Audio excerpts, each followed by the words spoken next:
Hello students, आज हम molecular orbital theory का नेक्स्ट लेक्चर स्टार्ट करने जा रहे हैं।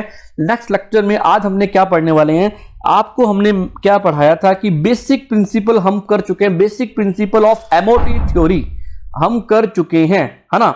Basic principle of MOT theory यानी मूलभूत सिद्धांत और आणविक कक्षक सिद्धांत के हम पढ़ चुके हैं। आज हम जो कैलकुलेट करने वाले हैं वो क्या करने वाले हैं, आपको पता है कि कोई भी दो एटॉमिक ऑर्बिटल मिलकर के, हमने एमओटी थ्योरी में ये बात BSc first year inorganic chemistry में पढ़ी हुई है कि दो एटॉमिक ऑर्बिटल मिलकर के क्या बनाते हैं बच्चों, दो एटॉमिक ऑर्बिटल मिलकर के दो मॉलिक्यूलर ऑर्बिटल की फॉर्मेशन करते हैं। और ये मॉलिक्यूलर ऑर्बिटल जो एक तो क्या बनता है, निम्न ऊर्जा स्तर पे लोअर एनर्जी लेवल पे आ जाता है, एक बनता है उच्चतर ऊर्जा स्तर में हायर एनर्जी लेवल पे। इसको बोलते हैं बॉन्डिंग मॉलिक्यूलर ऑर्बिटल यानी बंधी आणविक कक्षक। इसको बोलते हैं प्रतिबंधी आणविक कक्षक, एंटी बॉन्डिंग मॉलिक्यूलर ऑर्बिटल बोलते हैं। अब इन्हीं बॉन्डिंग और एंटी बॉन्डिंग मॉलिक्यूलर ऑर्बिटल की वेव फंक्शन की स्टडी करने जा रहे हैं हम। हमें मॉलिक्यूलर ऑर्बिटल्स की आणविक कक्षकों की वेव फंक्शन को कैलकुलेट करना है। वेव फंक्शन को हम साई से डिनोट करते हैं। It is denoted by Sai, represented by Sai. इसे प्रदर्शित साई के द्वारा किया जाता है। हम साई के बारे में पढ़ने वाले हैं, है ना। तो साई के बारे में हमें पता होना चाहिए कि साई का मान कैसे होता है। अब बच्चे सर साई क्या होता है, साई का मैंने प्रीवियस लेक्चर में मैं तुम्हें समझा चुका हूं कि साई का मतलब क्या होता है। आप ये एक प्रकार का मैथमेटिकली एक्सप्रेशन है जो हमें क्या बताता है, अगर जिसकी स्क्वायर कर दूं या जिसको मोड कर दूं, इसका बहुलक निकाल दें, तो इससे हमें तीन चीजें निकल के सामने आती हैं। पहली चीज, इससे हम एनर्जी कैलकुलेट कर सकते हैं, ऊर्जा की गणना कर सकते हैं। दूसरी चीज, हम ऑर्बिटल को बता सकते हैं कि ऑर्बिटल कहां मिलेगा, है ना। इलेक्ट्रॉन की फाइंडिंग ऑफ इलेक्ट्रॉन यानी इलेक्ट्रॉन के पाए जाने की संभावना को बता सकते हैं, पोजीशन को बता सकते हैं, इसका मतलब स्थिति को बता सकते हैं। और तीसरी चीज, हम वेलोसिटी ऑफ इलेक्ट्रॉन को एक्सप्लेन कर सकते हैं। वेलोसिटी मतलब होता है वेग के बारे में बता सकते हैं। इलेक्ट्रॉन का वेग क्या होगा, इलेक्ट्रॉन की स्थिति क्या होगी, इलेक्ट्रॉन की पोजीशन क्या होगी एंड इलेक्ट्रॉन की एनर्जी क्या होगी मॉलिक्यूलर ऑर्बिटल्स के अंदर, आणविक कक्षकों के अंदर। मेरी बात समझ में आई। तो आज हमें कैलकुलेट क्या करना है, वेव फंक्शन को कैलकुलेट करना है। उसके लिए हमारे पास एक मेथड है, कैलकुलेट द वेव फंक्शन। क्या हम तरंग फलन की हमें आज गणना करनी है। तरंग फलन की गणना करने के लिए आपको पता है कि वेव फंक्शन मॉलिक्यूलर ऑर्बिटल के आणविक कक्षकों की तरंग फलन की गणना करनी है। पहले हम क्या करते थे, पहले हम श्रोडिंगर वेव इक्वेशन की हेल्प से, श्रोडिंगर वेव इक्वेशन आपने सुना होगा नाम, श्रोडिंगर वेव इक्वेशन की हेल्प से आप एनर्जी को, वेव फंक्शन को, तरंग फलन को का मान ज्ञात कर सकते हैं। श्रोडिंगर वेव इक्वेशन से आप एनर्जी का मान ज्ञात कर सकते हैं, ऊर्जा का मान ज्ञात कर सकते हैं। अगर मैं ऊर्जा की बात करता हूं, इसका मतलब मैं फाई की बात कर रहा हूं, मैं साई की बात कर रहा हूं, मतलब मैं तरंग फलन की बात कर रहा हूं। तो श्रोडिंगर वेव इक्वेशन से निकालते हैं। लेकिन श्रोडिंगर की जो वेव इक्वेशन है, जो श्रोडिंगर की समीकरण है ना, वो सिर्फ और सिर्फ वन इलेक्ट्रॉन पर लागू होती है, जिसमें एक इलेक्ट्रॉन है, जिसमें वन इलेक्ट्रॉन सिस्टम पर लागू होती है। इसलिए हम इसे इंप्लीमेंट नहीं कर सकते अगर मल्टीपल इलेक्ट्रॉन सिस्टम हो। अगर मल्टीपल इलेक्ट्रॉन सिस्टम हो, मैं बात कर रहा हूं मल्टीपल, वन इलेक्ट्रॉन की वन इलेक्ट्रॉन या टू इलेक्ट्रॉन पर इंप्लीमेंट हो जाएगी। लेकिन अगर मल्टीपल इलेक्ट्रॉन हो तो मल्टीपल इलेक्ट्रॉन की हमें ऊर्जा, वेलोसिटी, एनर्जी, वेलोसिटी, वेग, उसकी स्थिति, पोजीशन बतानी हो, मतलब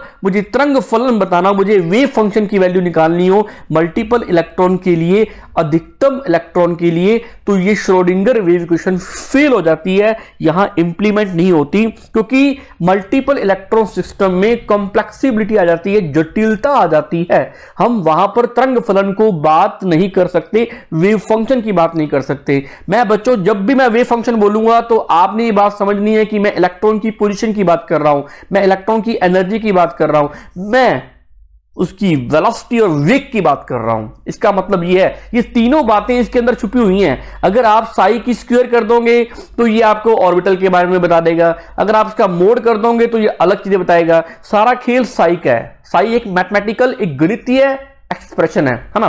तो अब हम क्या करने जा रहे हैं, फिर हम करें क्या, मल्टीपल इलेक्ट्रॉन सिस्टम के लिए हम कौन सा मेथड लेकर के आए, जिसको बोला गया अप्रोक्सीमेटेड मेथड। क्योंकि ये बोलता है कि एक मेथड है, हाँ हमारे पास एक मेथड है जिससे हम इसकी वैल्यू, तरंग फलन की वैल्यू कैलकुलेट कर सकते हैं, वेव फंक्शन की वैल्यू कैलकुलेट कर सकते हैं। हमारे पास एक मेथड है, लेकिन उससे हम एग्जैक्ट वैल्यू नहीं निकाल सकते। एग्जैक्ट मतलब बिल्कुल सही सही मान नहीं निकाल सकते, हम सिर्फ और सिर्फ अप्रोक्सीमेशन। बच्चों मैं आपको समझा रहा हूं, आप मत सोचना कि सर ये नोट्स नहीं बनवा रहे, आपको समझना जरूरी है। यूनिट ऐसी है तो समझनी जरूरी है। नोट्स तो आपकी बुक में पढ़े ही पढ़े हैं। पी भाचंदानी में बहुत अच्छा मैटर दे रखा है, आप वहां से पढ़ लेना डिटो, वो अपने आप में नोट्स हैं। अप्रोक्सीमेशन मैं भी दूंगा आपको, चिंता मत करना। अप्रोक्सीमेशन मेथड बोलते हैं, यानी लगभग आप इसका मान निकाल सकते हैं। अप्रोक्सीमेशन, अप्रोक्सीमेट वैल्यू निकाल सकते हैं, इसलिए इसको अप्रोक्सीमेशन मेथड भी कहते हैं। और उस अप्रोक्सीमेशन मेथड का नाम है LCAO। तो आज अपने टॉपिक जो अपना है वो ये है LCAO। By the help of LCAO calculate the wave function. हम वेव फंक्शन की स्टडी कर रहे हैं, वेव फंक्शन की गणना कर रहे हैं by the help of LCAO। अब L का मतलब क्या होता है? लीनियर। C का मतलब क्या होता है? कॉम्बिनेशन, एंड A का मतलब क्या होता है? Atomic orbitals, atomic orbital. ये कहता है कि जितने भी एटॉमिक ऑर्बिटल्स है उसका कॉम्बिनेशन कर दो लीनियर की फॉर्म में, तो आप सारी वैल्यू कैलकुलेट कर सकते हो। Linear combination of atomic orbital यानी परमाणुविक कक्षकों का रेखीय संयोग, है ना, परमाणुवीय कक्षकों का रेखीय संयोग, LCAO। अब ये बताता क्या है? इसके अनुसार कोई भी मॉलिक्यूल है उसका इलेक्ट्रॉन, आपको पता है कि कोई भी मॉलिक्यूल जो उसके अंदर इलेक्ट्रॉन प्रेजेंट होता है ना, इलेक्ट्रॉन्स होंगे मॉलिक्यूल्स के अंदर, वो न्यूक्लियर फ्रेमवर्क में मूव कर रहा है। यानी वो न्यूक्लियर, जैसे मान लो न्यूक्लियस का मतलब क्या है कि कोई मॉलिक्यूल है, ये मान लो ये एक मॉलिक्यूल है जिसके अंदर दो परमाणु है। ये मॉलिक्यूल जो मिलके बना है, ये दो परमाणु से मिलकर बना हुआ है ना। इस मॉलिक्यूल में जो इलेक्ट्रॉन है इसके न्यूक्लियस के अराउंड, इसके नाभिक के चारों ओर क्या कर रहे हैं? गति कर रहे हैं। मैं बात कर रहा हूं मॉलिक्यूल की, मैं परमाणु की बात नहीं कर रहा। अब ये मॉलिक्यूल है जो कि दो परमाणु से मिलकर बना है, जो कि दो एटम से मिलकर बना है ना। तो इसका मतलब ये है कि इलेक्ट्रॉन जो है ना, इसके न्यूक्लियस के फ्रेमवर्क के अराउंड मूव कर रहा है। इसमें इस प्रिंसिपल के अकॉर्डिंग जब कोई मॉलिक्यूल का इलेक्ट्रॉन न्यूक्लियस फ्रेमवर्क में मूव कर रहा होता है, ये देखो मूव कर रहा है ना, मूव कर रहा होता है एट द साइट, किसी एक टाइम वो वन न्यूक्लियस, ये न्यूक्लियस 1, ये न्यूक्लियस 2, वो किसी ना किसी एक न्यूक्लियस से ज्यादा अट्रैक्टेड रहता है। अगर इलेक्ट्रॉन इस तरफ है, मैं बोलता हूं ये मॉलिक्यूल A है, ये मॉलिक्यूल B है, तो मुझे एक बात बताओ कमेंट सेक्शन के अंदर कि ये परमाणु है, ये परमाणु A और परमाणु B, ये एटम A एटम B। तो मुझे एक बात बताओ, इलेक्ट्रॉन घूम रहा है इसमें, एट द टाइम इलेक्ट्रॉन सबसे ज्यादा अट्रैक्ट कौन से एटम से है? कौन से एटम की न्यूक्लियाई से है? Which one atom? बताओ बच्चों, शाबाश, जल्दी बताओ। तो इसका मतलब आपको ये बात समझ में आएगी, सर ए एटम के साथ ये इलेक्ट्रॉन ज्यादा अट्रैक्शन में है। इसका मतलब एक टाइम में हम एक ही मॉलिक्यूल के साथ अट्रैक्शन में रहते हैं, इलेक्ट्रॉन अलग अलग एटम के साथ। कभी इसके साथ मान लो इलेक्ट्रॉन घूमता घूमता यहां आ गया, तो इसका मतलब ये बी वाले न्यूक्लियस के साथ ज्यादा अट्रैक्शन में है, यानी बी वाले परमाणु के नाभिक के साथ ज्यादा आकर्षण में है। मेरी बात समझ में आई? तो वेव फंक्शन जो शो करेंगे ना, वेव फंक्शन इन न्यूक्लियस के वेव फंक्शन का कॉम्बिनेशन होगा। अगर आपको इसका वेव फंक्शन निकालना है ना, तो कभी इलेक्ट्रॉन यहां आ रहा है, कभी इलेक्ट्रॉन यहां आ रहा है, कभी इलेक्ट्रॉन यहां आ रहा है, तो एक टाइम में वो कभी ना कभी बी से ज्यादा अट्रैक्टेड होगा, कभी ना कभी ए से ज्यादा अट्रैक्टेड होगा, कभी ना कभी ए और बी, ऐसे चलता रहेगा, ऐसी चीजें चलती रहेंगी। तो ये कहता है कि अगर आपको वेव फंक्शन कैलकुलेट करना है ना, तो आप इन दोनों परमाणुओं का पहले आपको इनका रेखीय संयोग करना पड़ेगा, और रेखीय संयोग करने पर, इनका कॉम्बिनेशन करने पर ही आप कैलकुलेट कर सकते हो। इनका क्या क्या कैलकुलेट आप कर सकते हो? इनका वेव फंक्शन कैलकुलेट कर सकते हो। मतलब कहने का मतलब यह है कि अगर आपको ओवरऑल इसका वेव फंक्शन कैलकुलेट करना है, तो आपको दोनों को जोड़ना पड़ेगा, दोनों का रेखीय संयोग करना पड़ेगा, दोनों का लीनियर कॉम्बिनेशन करना पड़ेगा। मीन इन न्यूक्लियस के वेव फंक्शन का कॉम्बिनेशन होगा। समझ, मेरी बात समझे? इन न्यूक्लियस के वेव फंक्शन का लीनियर कॉम्बिनेशन होगा। तो इन इलेक्ट्रॉन का एमओ में जो वेव फंक्शन है उसको अपने, तो इन इलेक्ट्रॉन्स का मॉलिक्यूलर ऑर्बिटल में जो वेव फंक्शन निकालते हैं उसको अपने साई एमओ से रिप्रेजेंट करते हैं। साई एमओ का मतलब होता है the wave function of molecular orbital, यानी इन दोनों का कंबाइंड अगर हम निकालें तो साई एमओ निकल के आता है। तो ये फंक्शन इन दोनों ऑर्बिटल के लीनियर कॉम्बिनेशन से बनता है, इनके लीनियर कॉम्बिनेशन से बनता है, इनके लीनियर कॉम्बिनेशन से। तो यहां तक बच्चों बात समझ में आई आपको? बिल्कुल सिंपल सी बात मैंने समझाई कि मैंने क्या समझाया कि दो परमाणु हैं, ये मॉलिक्यूल बन गए, इन दोनों परमाणुओं में इलेक्ट्रॉन घूम रहे हैं। इलेक्ट्रॉन सबसे ज्यादा कभी पहले अगर ए के पास है तो कभी ना कभी ए से ज्यादा अट्रैक्टेड रहेगा, कभी ना कभी बी से ज्यादा अट्रैक्टेड रहेगा। तो जिसके ज्यादा पास होगा वो उससे ज्यादा अट्रैक्शन फील वो करेगा। अगर मैं इसकी साई की वैल्यू निकालूं, कैलकुलेट करूं, तो इन दोनों के कॉम्बिनेशन से निकल के आती है साई ऑफ मॉलिक्यूलर ऑर्बिटल, है ना, साई ऑफ मॉलिक्यूलर ऑर्बिटल। अगर मैं साई ऑफ मॉलिक्यूलर ऑर्बिटल की बात करूं और मैं बोलता हूं कि ये ए एटम है, ये बी एटम है, ये दोनों मिलकर के दो मॉलिक्यूलर ऑर्बिटल की फॉर्मेशन करते हैं। ए मॉलिक्यूल है, molecular orbital, and B molecular orbital, दो परमाणु आणविक कक्षकों का निर्माण करते हैं। आपको पता होगा कि दो परमाणविक कक्षक मिलकर के दो आणविक कक्षकों का निर्माण करते हैं। टू एटॉमिक ऑर्बिटल मिलकर के टू मॉलिक्यूलर ऑर्बिटल की फॉर्मेशन करते हैं। तो मुझे इसकी टोटल की वैल्यू निकालनी है, किसकी? साई एमओ की निकालनी है वैल्यू। तो मुझे इन दोनों को क्या करना पड़ेगा? कॉम्बिनेशन करना पड़ेगा, संयोग करना पड़ेगा। वो भी कैसा? रेखीय है, लीनियर कॉम्बिनेशन। तो उसकी वैल्यू क्या आएगी? इफ बी, अगर ये ए परमाणु है और ये बी परमाणु है तो इसकी वैल्यू भी ले लेंगे अपने Sai A plus psi B. तो ये हमारी फाइनलाइज, हमारे पास एक फॉर्मूला निकल के आ जाएगा, psi MO is equal to psi A plus psi B. दोनों के तरंग फलन को जोड़ देंगे, दोनों के वेव फंक्शन को जोड़ देंगे तो हमें पूरे मॉलिक्यूल का वेव फंक्शन निकल के आ जाएगा। अगर मैं इसके आगे एक सिंबल और लगाता हूं, phi MO is equal to C1 phi A plus C2 phi B. Sir ये ये C1 और C2 क्या है? C1 और C2 ना, ये C1 and C2 is the mixing coefficient, एक प्रकार का मिक्सिंग कॉफिशिएंट है बच्चों। ये क्या है? ये मिक्सिंग कॉफिशिएंट है। ये एक्चुअल में वैल्यू क्या है इसकी? ये मिक्सिंग कॉफिशिएंट का मतलब क्या हुआ कि कितना अमाउंट अट्रैक्शन रहता है। मान लो मैं तुम्हें एग्जांपल देता हूं कि यदि इलेक्ट्रॉन ए के ज्यादा पास में है, तो वो ए के साथ ज्यादा, ए के न्यूक्लियस के साथ ज्यादा अट्रैक्शन फील करेगा। उस टाइम पे C1 की वैल्यू 1 होगी और C2 की वैल्यू 0 होगी। मेरी बात समझ में आई कि C1 और C2 की वैल्यू का मतलब क्या है? कि C1 और C2 की वैल्यू का मतलब ये है कि अगर इलेक्ट्रॉन यहां पर है तो ये B से ज्यादा अट्रैक्शन कर रहा है, तो यहां पर C2 की वैल्यू ज्यादा होगी, C1 की वैल्यू कम होगी। मतलब ये जो इसकी अमाउंट ऑफ अट्रैक्शन बोल दो इसको आप, कि अमाउंट ऑफ अट्रैक्शन कहां ज्यादा है। अगर कहां ज्यादा है तो जैसे बी की तरफ ज्यादा है, बी के न्यूक्लियस से ज्यादा अट्रैक्टेड है वो इलेक्ट्रॉन, तो वो C2 की वैल्यू ज्यादा होगी, तो C1 की वैल्यू कम होगी। लेकिन C1 और C2 इसको दोनों को परमाणु को मिलाने पर, दोनों परमाणु को मिश्रित करने पर आती है, इसलिए इसका नाम रख दिया मिक्सिंग कॉफिशिएंट, जो एक प्रकार की अट्रैक्शन फोर्स का कांस्टेंट है, जो एक आकर्षण बल का नियत मान है जो हमने रखा है। मेरी बात समझ में आई? तो C1 और C2 क्या है? एक प्रकार के कांस्टेंट है, एक प्रकार का मिक्सिंग कॉफिशिएंट है, मिश्रित गुणांक है। अगर यदि इलेक्ट्रॉन ए से ज्यादा ए के ज्यादा पास है, नियर अबाउट ऑफ ए, तो अट्रैक्शन भी ज्यादा फील करेगा। उस टाइम पे C1 की वैल्यू 1 होगी एंड C2 की वैल्यू 0 होगी।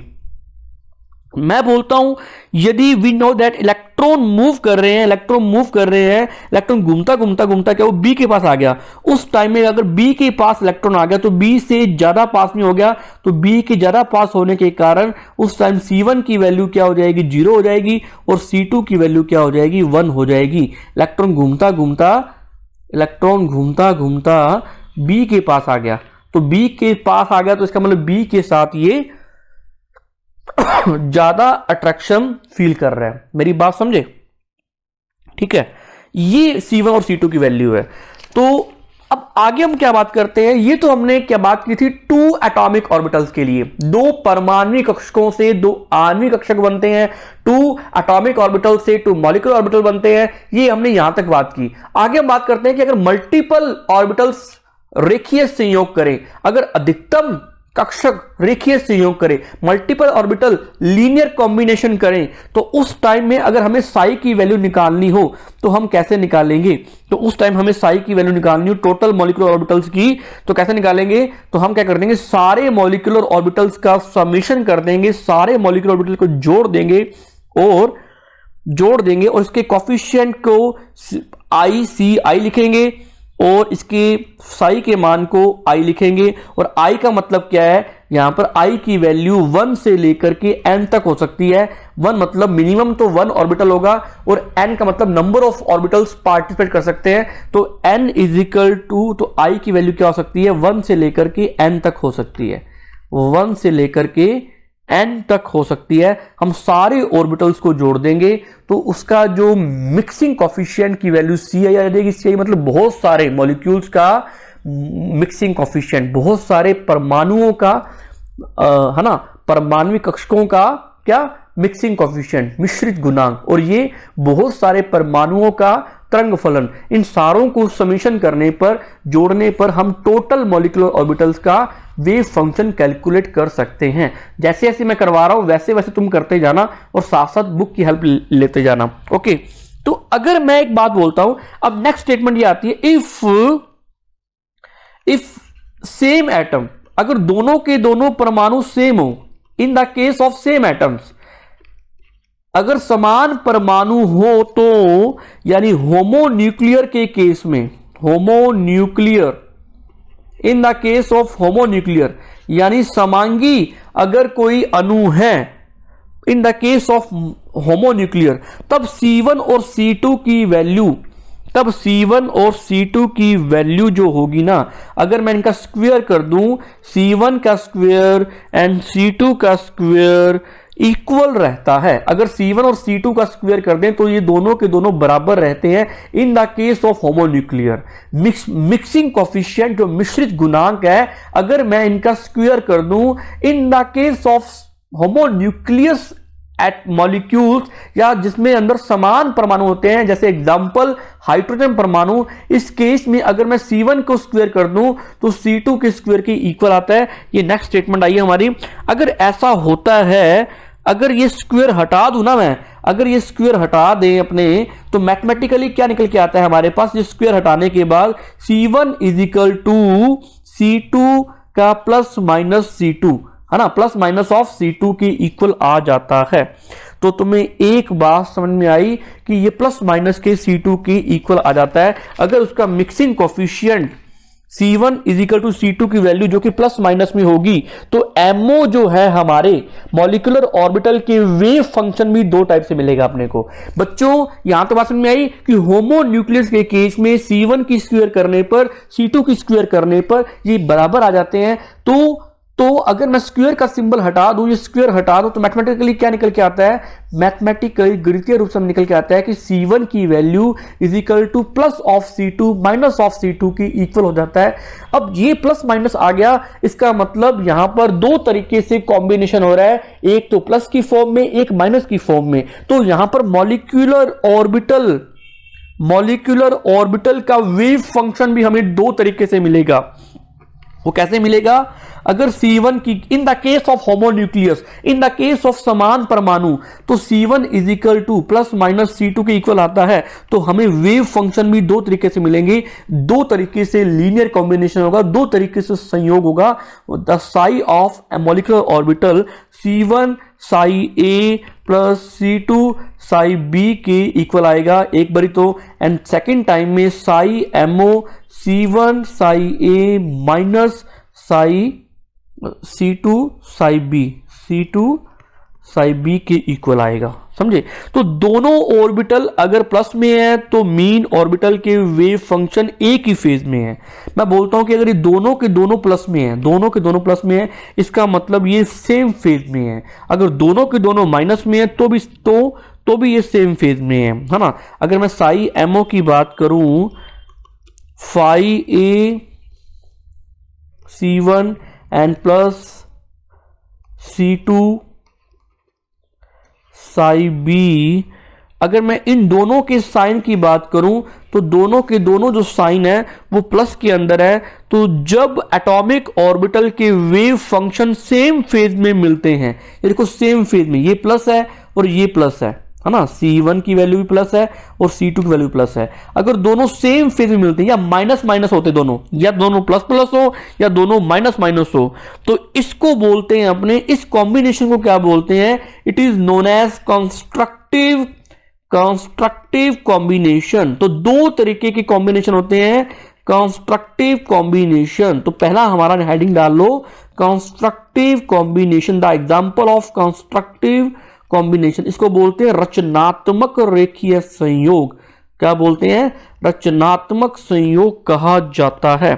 रचनात्मक संयोग में क्या होगा, रचनात्मक संयोग में ये चीज निकल के आती है, अगर दोनों की तरफ साइन सेम सेम है तो इसको बोलते हैं रचनात्मक संयोग। और रचनात्मक संयोग से, कंस्ट्रक्टिव कॉम्बिनेशन से हमेशा ध्यान रखना बॉन्डिंग मॉलिक्यूलर ऑर्बिटल की फॉर्मेशन होती है। बॉन्डिंग मॉलिक्यूलर ऑर्बिटल की फॉर्मेशन होती है, यानी बंधी आणविक कक्षकों का निर्माण होता है।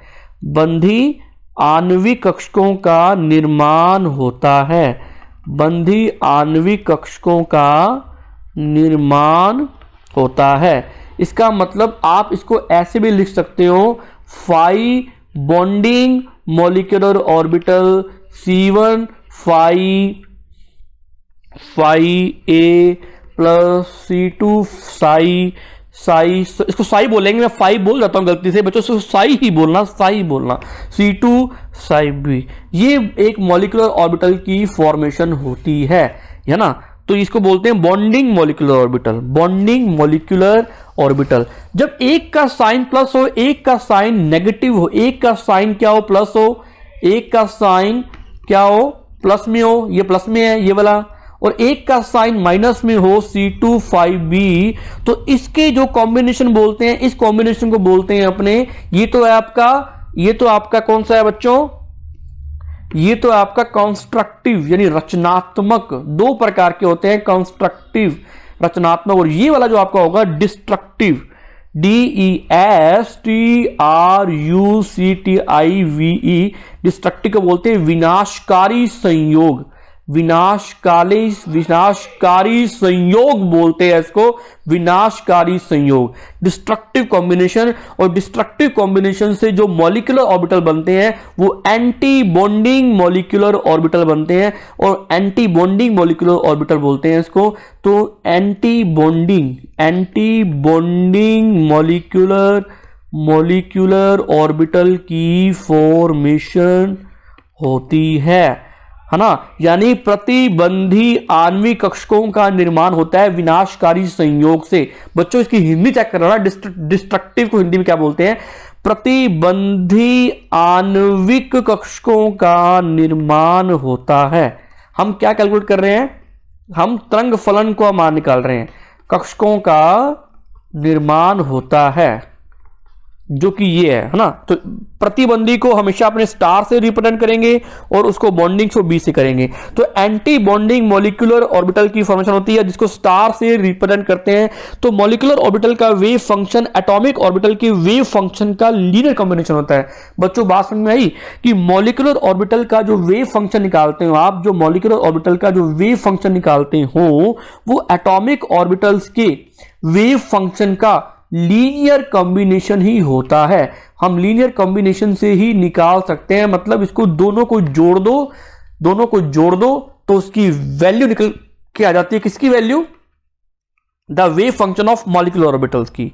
तो ये कॉम्बिनेशन हमने क्या पढ़े बच्चों, ये कॉम्बिनेशन दो प्रकार के होते हैं। तो दो तरीके हैं इसकी कॉम्बिनेशन करवाने के, मैं दोबारा इसको बता देता हूं। एक तो होता है कंस्ट्रक्टिव और एक होता है डिस्ट्रक्टिव।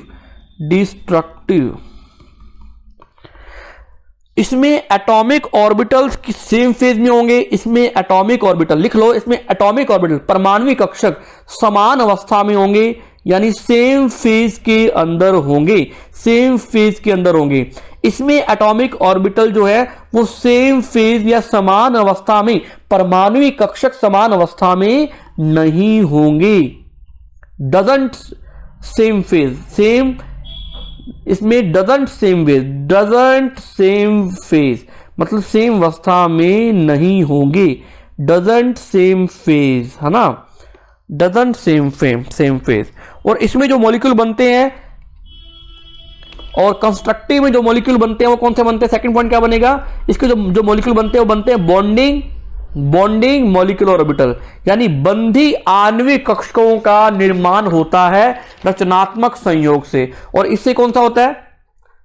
अगर सेकंड पॉइंट की बात करें तो सेकंड पॉइंट कौन सा है? इससे सेकंड पॉइंट की बात करें तो इससे एंटी बॉन्डिंग, मैं शॉर्ट फॉर्म लिख रहा हूं बच्चों, आप इसको फुल फॉर्म लिखना, एंटी बॉन्डिंग मॉलिक्यूलर ऑर्बिटल, यानी प्रतिबंधी आणविक कक्षकों का निर्माण होता है, प्रतिबंधी आणविक कक्षकों का निर्माण होता है। इट मीन इन दोनों के wave function opposite wave function में आके कॉम्बाइंड होते हैं। अपोजिट मतलब एक प्लस एक माइनस, दोनों के दोनों विपरीत तरीके से आकर के संयोग करते हैं और इस वेव फंक्शन को विनाशकारी संयोग या डिस्ट्रक्टिव कॉम्बिनेशन कहते हैं। और इससे बनने वाले मॉलिक्यूलर ऑर्बिटल को एंटी बॉन्डिंग मॉलिक्यूलर ऑर्बिटल कहा जाता है। इसको रिप्रेजेंट ऐसे करते हैं, इसको रिप्रेजेंट कैसे करते हैं बच्चों? ये अंतर कर रहे हैं अपने, इसको अपने रिप्रेजेंट करने का तरीका क्या है? Psi MO is equal to C1 psi A plus C2 psi B. इसको रिप्रेजेंट करने का तरीका क्या है? इसके ऊपर स्टार लगा दो, इसको लगा दो बॉन्डिंग, है ना, तो C1 साई ए माइनस में C2 साई बी, ये हमारी वैल्यू निकल के आ गई बच्चों, है ना। तो अब हमने काम किया, है ना, ये हमने लीनियर कॉम्बिनेशन से हमने साई की वैल्यू कैलकुलेट करने की कोशिश की। ओके, अब हम क्या करेंगे? काउंटर डायग्राम बनाएंगे। काउंटर डायग्राम, मैंने आपको एक ध्यान हो तो आपको प्रीवियस लेक्चर में बताया था काउंटर डायग्राम बनते हैं। अब वो काउंटर डायग्राम क्या होता है बच्चों? एक्चुअल में कुछ भी नहीं काउंटर डायग्राम, एक्चुअल में इसके ग्राफ बनेंगे कि दोनों के अलग अलग तरीके से ग्राफ बनते हैं। अगर मैं बात करूं काउंटर डायग्राम तो अगला हेडिंग डाल दो, फोर्थ पॉइंट डाल दो, कंस्ट्रक्टिव के अंदर रचनात्मक संयोग के अंदर। फोर्थ पॉइंट, अगर काउंटर डायग्राम की बात करें तो कैसा बनता है? आपको पता है यदि दोनों के दोनों सेम फेज में है, दोनों के दोनों प्लस प्लस है या माइनस माइनस है ना, तो उस केस में जो अगर दोनों के दोनों प्लस हैं तो उस केस में जो काउंटर डायग्राम बनता है वो कैसा बनता है बच्चों? वो कैसा बनता है? उस केस में ऐसा बनता है ना। तो ये इसको बोल दो A, इसको बोल दो B, ये भी प्लस में है, ये भी प्लस में है, तो दोनों सेम डायरेक्शन बनते हैं। इसको बोलते हैं कंस्ट्रक्टिव कॉम्बिनेशन। हम वही पढ़ रहे हैं, कंस्ट्रक्टिव यानी रचनात्मक संयोग, कंस्ट्रक्टिव कॉम्बिनेशन, है ना। तो इससे जो मिलके बनते हैं, इससे जो कंस्ट्रक्टिव कॉम्बिनेशन में जो मॉलिक्यूलर ऑर्बिटल बनता है वो कैसा बनता है? ऐसा बनता है। कैसा? इसकी वैल्यू क्या होगी बच्चों? साई ए। इसकी वैल्यू क्या होगी? Psi B. अगर इसकी वेव फंक्शन की बात करें तो इससे क्या बनता है? ये बनता है।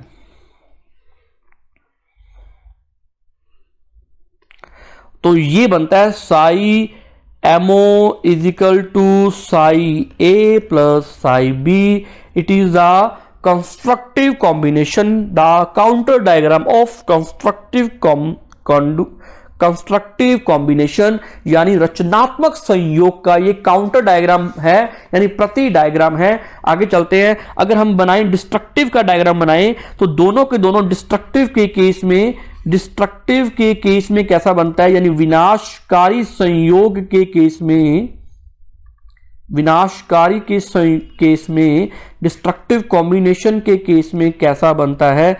एक का प्लस है, एक का माइनस है, मतलब कैसा बनेगा? अगर बात करें तो एक पॉजिटिव है तो पॉजिटिव का बनाते हैं बच्चों,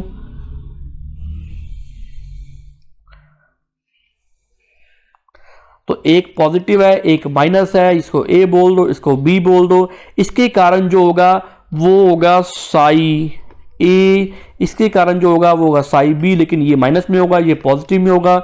अगर मैं इसकी वैल्यू कैलकुलेट करूं तो ये वैल्यू निकल के आती है इसकी, ये वैल्यू निकल के आती है बच्चों।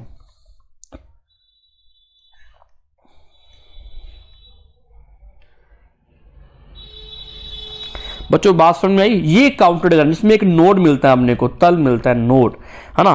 तो एक नोड भी मिलता है इसमें, तो ऊपर वैल्यू पॉजिटिव, नीचे वाली वैल्यू नेगेटिव।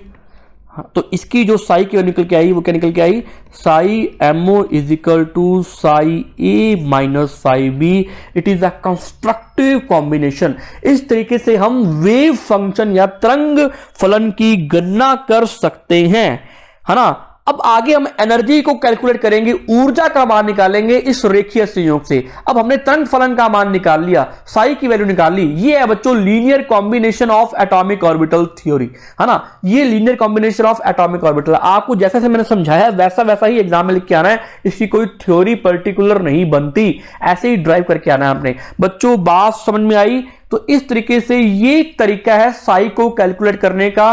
कोई बच्चा भूल जाए ना साई क्या है, सर साई ना एक मैथमेटिकली एक्सप्रेशन है। मैं बार बार बोलता हूं, इसमें बहुत सारी चीजें छुपी हुई हैं। इलेक्ट्रॉन की पोजीशन भी आप कैलकुलेट कर सकते हो, आप इसकी वेलोसिटी ऑफ इलेक्ट्रॉन भी कैलकुलेट कर सकते हो, आप इलेक्ट्रॉन का वेग, इलेक्ट्रॉन की स्थिति और क्या ऊर्जा का मान भी निकाल सकते हो, कैलकुलेट ऑफ एनर्जी भी कैलकुलेट कर सकते हो। अब आगे हम कैलकुलेट ऑफ एनर्जी करेंगे, ऊर्जा की मान की गणना करेंगे आगे के लेक्चर में। ओके बच्चों, समझ में आया बात आपको? चलते हैं फिर, आज क्लास को एंड करते हैं।